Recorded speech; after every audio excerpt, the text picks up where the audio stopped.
että yläosa saa olla alempana, eli jalat pikkasen. Nojaa. Kun kantapää kunnolla tukevasti siinä kiinni. No niin, nyt mä rupeen laskee sua kun nojaat. Hyvin hiljakseen. Pidä jalat suorana. Laske takapuolta alaspäin. Kiinni kuitenkin, että hyvin menee, tosi hyvin. Haara-asento voi olla vähän leveämpi.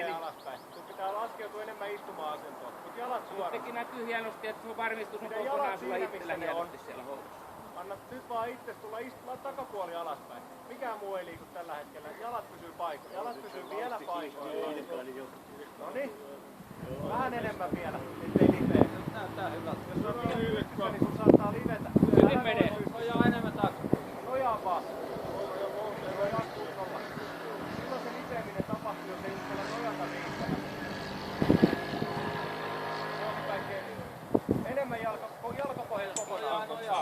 Tulee pian humpsista siinä. Seuraava vuori sitten nojata. Noin.